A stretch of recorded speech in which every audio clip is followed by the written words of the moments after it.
माननीय सभापति महोदय, बहुत बहुत धन्यवाद। इलेक्टोरल रिफॉर्म पर माननीय अमित शाह जी ने जो लोकसभा में भाषण दिया, मैं वहीं से शुरू करूंगा और अंत भी वहीं से करूंगा। राहुल जी के जितने भी सुझाव थे, जो उनके बिंदु थे, उसका एक भी उत्तर उन्होंने नहीं दिया। Digital You continue, please. Digital machine readable पारदर्शी वोटर रोल होना चाहिए, इसमें क्या आपत्तिजनक थी? होना चाहिए कि नहीं होना चाहिए?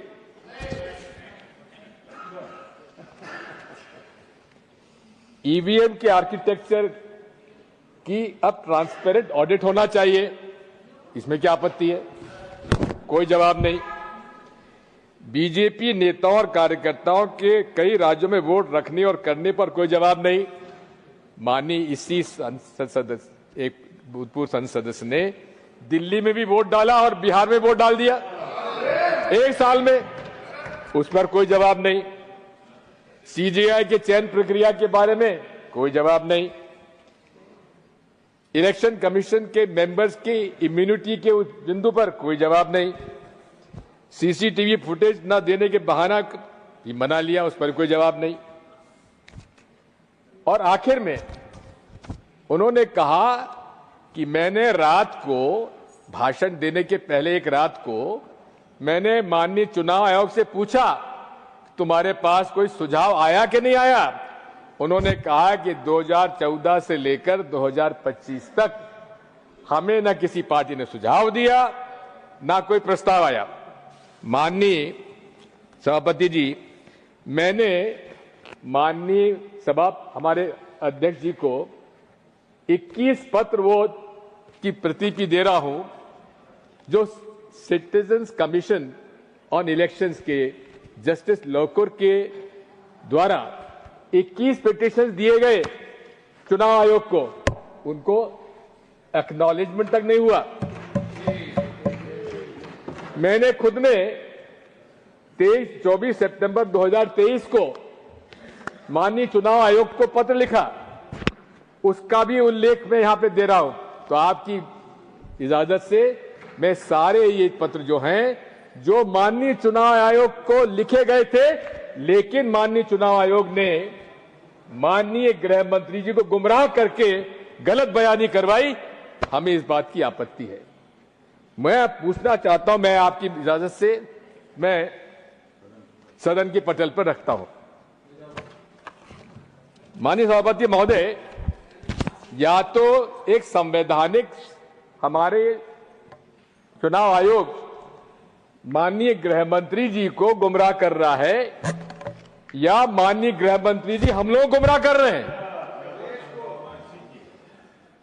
मैं तो माननीय सभापति जी आपसे इजाजत चाहूंगा, मेरी पार्टी से इजाजत चाहूंगा कि माननीय चुनाव आयोग ने अगर गृह मंत्री जी गुमराह किया तो उन पर कार्रवाई होना चाहिए, और यदि माननीय गृह मंत्री जी हम लोगों को गुमराह कर रहे हैं तो उन पर भी आपत्ति होना, हमें कार्रवाई होना चाहिए।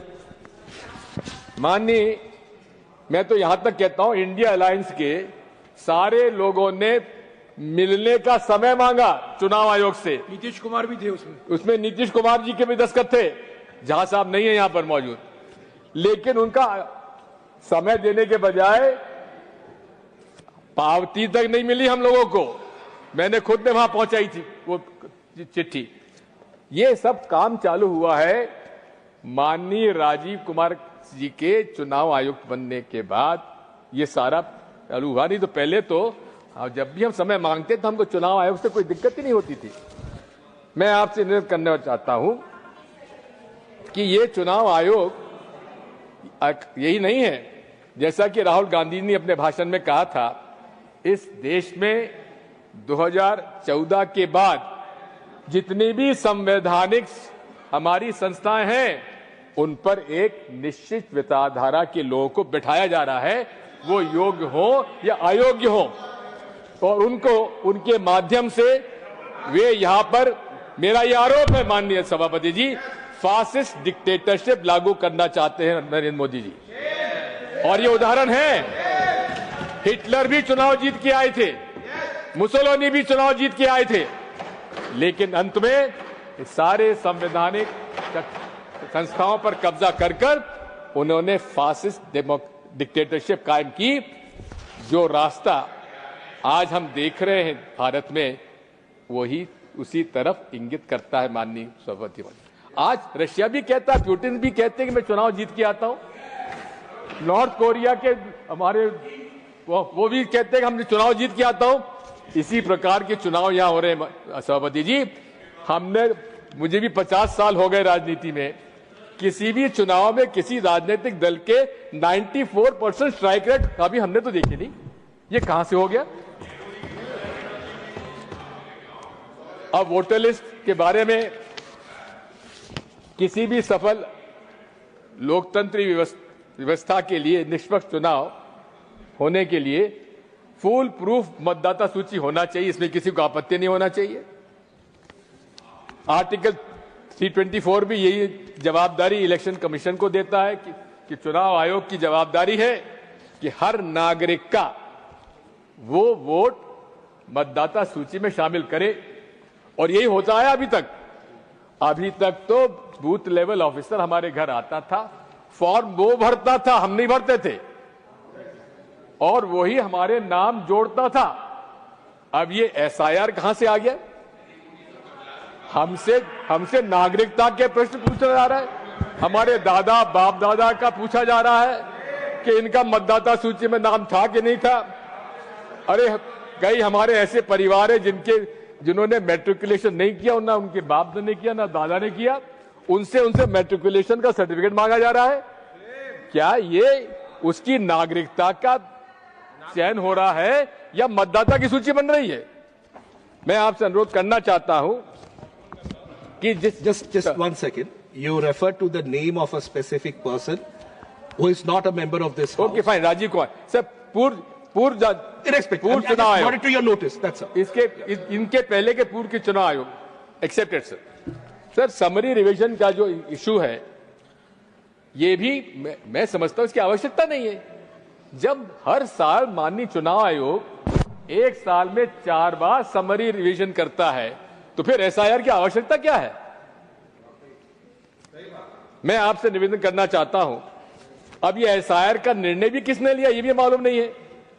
इसके 2 आरटीआई लगे।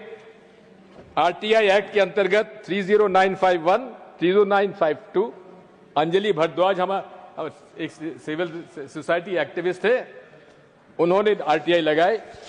एक आरटीआई लगाया कि भाई 2025 का एसआईआर पूरे प्रांतों में करा जा रहा है, उसका कोई फाइल पर आदेश हुआ है कि नहीं हुआ है। लेकिन उसका जवाब क्या आया सीपीओ का, उनका जो अफसर होते हैं इलेक्शन कमीशन के, कि इस प्रकार का कोई हमारे पास फाइल पर आदेश नहीं है एसआईआर 2025 कराने का। फिर उनका दूसरा था, आपने बिहार में एसआईआर कराने का निर्णय जब लिया तो क्या उसमें आपने कोई इसमें आदेश किया है? फाइल पर कोई आदेश नहीं हुआ। मैं निवेदन करना चाहता हूं कि अब वोट चोरी की बात है, वोट चोरी की बात सामने है, चारों तरफ हमको देख ही रहे। कर्नाटक, हरियाणा, महाराष्ट्र में अनेक प्रमाण राहुल गांधी जी ने दिए। अब ये भी एक चिंता का विषय है कि एक व्यक्ति के 3-3, 4-4 जगह 25-25, 50-50 जगह नाम जुड़े हुए हैं। बड़ी आसानी से डी डुप्लीकेशन सॉफ्टवेयर के उपयोग से आप 1 मिनट में सारे नाम पता लगा ले। लेकिन जब ये बात सामने आई तो माननीय चुनाव आयोग को संज्ञान में लेने के बजाय उन्होंने डी डुप्लीकेशन सॉफ्टवेयर का उपयोग करना ही बंद कर दिया।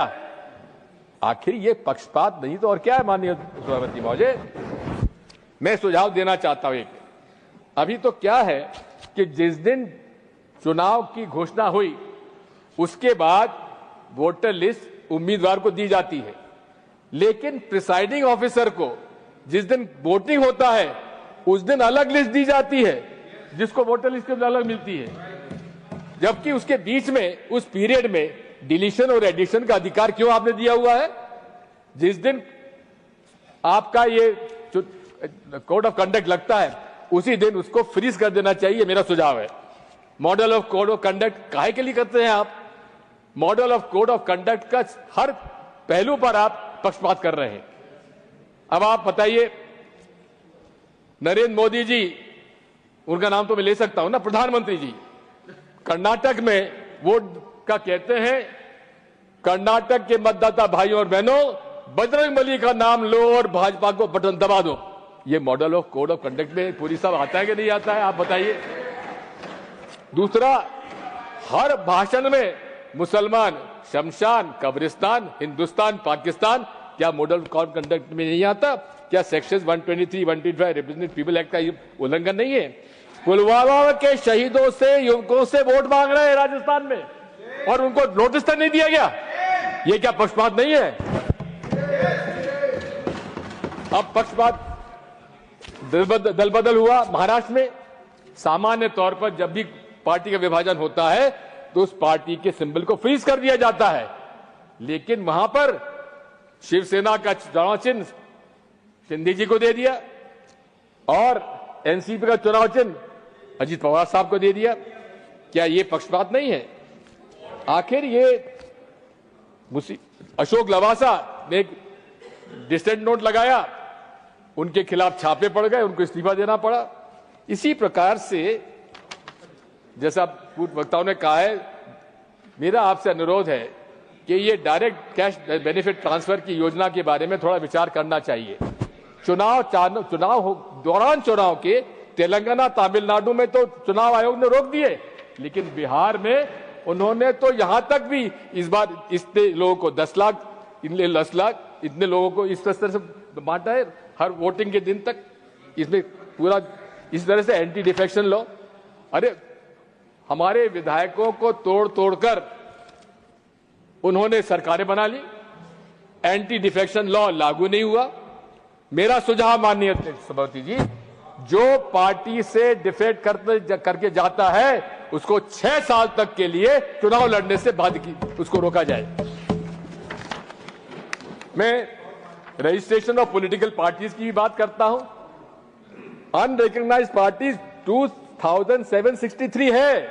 क्या मजाक बना रखा है? इसको कठोरता से काम करना चाहिए, इसको नहीं रिकॉग्निशन का। मनी पावर, अब मनी पावर का तो हद हो गई है। आप जिस प्रकार से मनी पावर का उपयोग हो रहा है, हम पर झूठ पे वो बात करने की हमको बाध्यता कर पड़ता है। कौन से लोकसभा चुनाव 70 लाख में पूरा हो जाता है?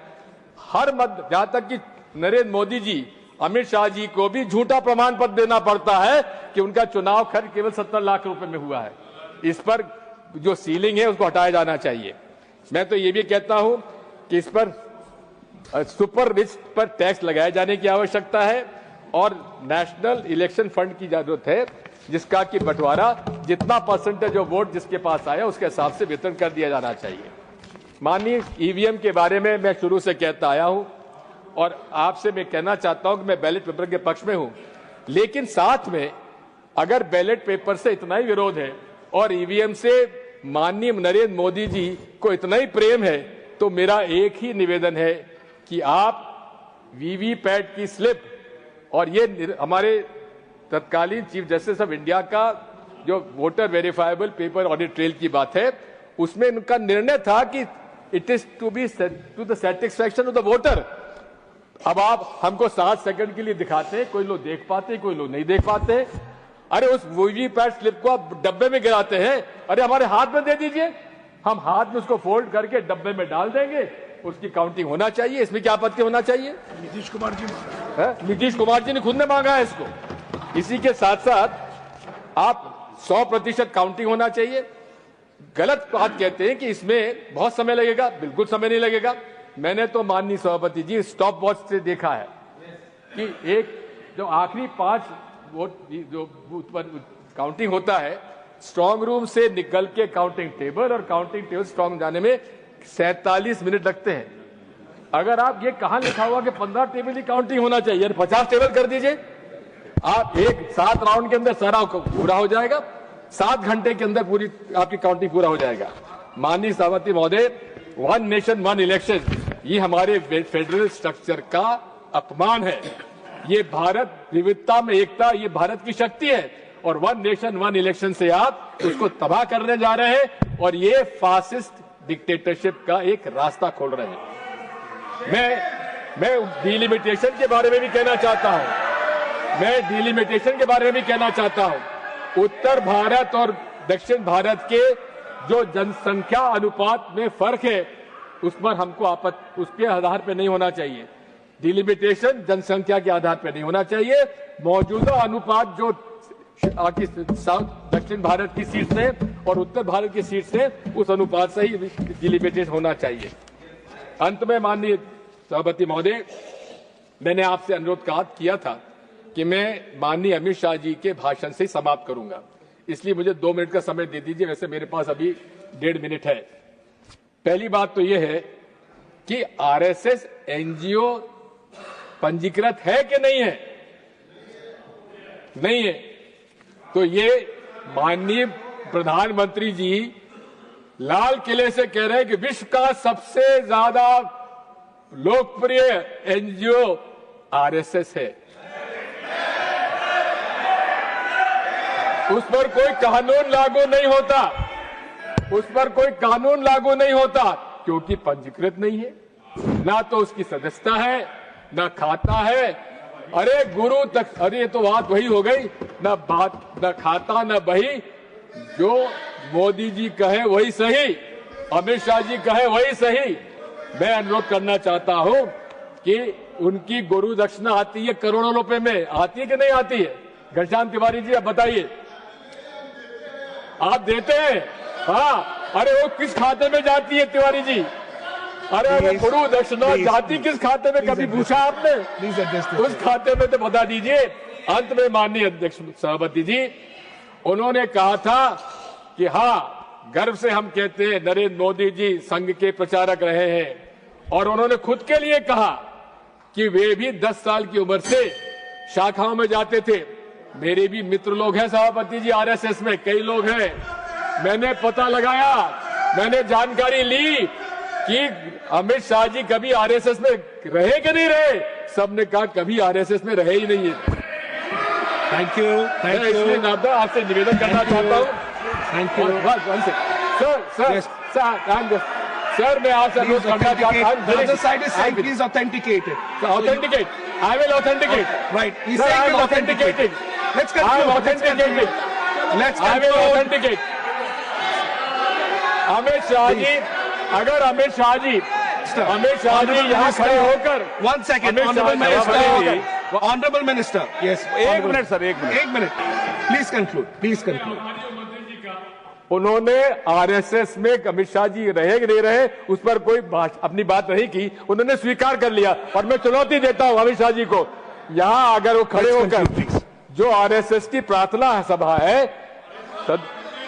Please conclude. Please conclude. Please conclude. वो I'm not going anywhere with this. मैं We're not मान going जाऊंगा। anywhere with this. सर, अंत में मैं आपसे कहना चाहता हूं। He's concluding. I'm concluding. Sir, I'm concluding. I'll come to you. Sir, I'm Please concluding. conclude. Please conclude. Sir, I'm coming to you. I'm coming to you. Please conclude. Honorable member, please conclude. Sir, I'm concluding. Yes. You have concluded. Sir, एक हम बचपन में कथा सुना करते थे कि एक राक्षस हुआ करता था, उस राक्षस की जान प्राण जो है तोते में रहा करती थी। अब वो तोता कर प्राण में, राक्षस का प्राण तोते में रहता था। माननीय सभापति महोदय, ये भाजपा के प्राण भी ईवीएम